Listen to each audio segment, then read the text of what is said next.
Or do the rich people cringe and say, don't tell them that, Robert? Yes. Don't tell people what you know. Right. Keep them poor.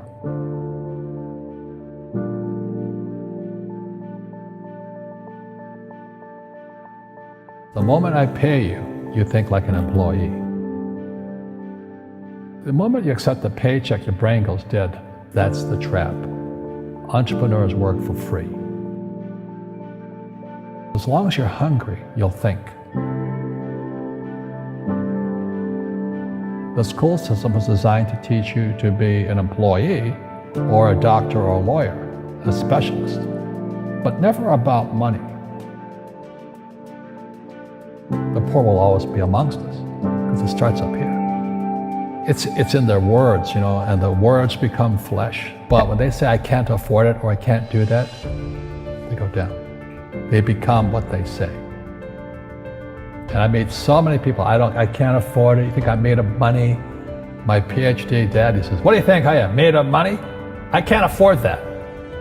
And my rich dad would say, that's why he's poor. Poor people say, I can't afford it, I can't do that, I don't have time. Because it's an escape. It's an escape, you know what I mean? It's easy to say, I can't afford it. Oh, I'm too tired. Oh, I can't go to the gym. When you could go to the gym. No, I can't. Truth is, I'm just too lazy to go to the gym. And your rich dad used to say what instead of, I can't afford it? How can I afford it?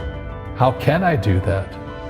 A question opens the mind, a statement closes the mind. So when you say, I can't afford it, your mind shuts down and you become what you say. People right now who are sitting at home, who are struggling financially or worried about money or unhappy, they may be making a lot of money, but unhappy with what they're doing. It was probably taught to you. Your superego was taught, get a job, work hard, or you'll never be rich, or the rich are evil, or whatever. Poverty is passed on. It's taught in your families. And middle class is taught in families. And until you change your mindset, Correct. Money won't help you, right? Correct. And we see that with people that win the lottery, people that make more money, they still have the same problem. Right. Because they have that poor man's soul. Right. If you're poor, you'll always be poor. That's really hard for people to understand. Yeah, the money will disappear that fast. Just like most pro athletes, they make millions of dollars, and 65% are bankrupt 5 years later. It's because they come from poor families. But unfortunately, what Mr. Lipton was saying, it's passed down genetically. That's the frightening thing.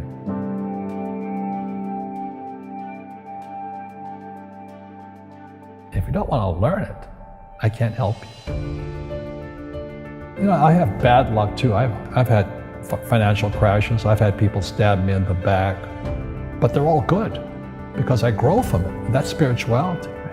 People who are afraid of making mistakes, like they teach in school, they don't ever grow. Because spirituality is there's good and there's bad, there's right and there's wrong, there's up and there's down. Most people only want to be right, they only want to be positive. Well, you can't have that, that's not reality. And the average person, the reason they're poor is they haven't failed. They play it so safe, they haven't made any mistakes like they taught in school. That means they don't learn anything. That's why the school system's actually fundamentally corrupt. It's anti-education. But the average guy is standing there, oh, I'm an A student, I'm going to do this all on myself. And a bunch of rugby players run you over, and you go, well, they're not playing fair. Yeah, well, you're playing stupid. You should have a team. You should have accountants, attorneys, and bankers and all that stuff. But that's not the game I want to play. I said, then don't play the game. The game of business is played with accountants, attorneys, bankers, hate to say it, politicians. You got to know the game. People say, well, money is not that important to me. Then if money is not that important to you, money is not important to you. You know what I mean? I don't care about money. The money doesn't care about you. The word does become flesh. Oh, I'll never be rich. Or the favorite one is the rich are greedy. It's the poor that are greedy. If you think about it, because to be rich, you have to give something. I have to produce books and games, and I purchase real estate, I provide housing, provide jobs and all that. That's why I'm rich. But greedy people produce nothing. Einstein said, imagination is more important than knowledge, but knowledge empowers imagination. And what most people lack is real business knowledge, like accounting, like debt, like taxes. You gotta know that stuff, but they don't teach it in school to anybody. You see, most teachers in school, they're out of ethics. They teach subjects they themselves don't practice.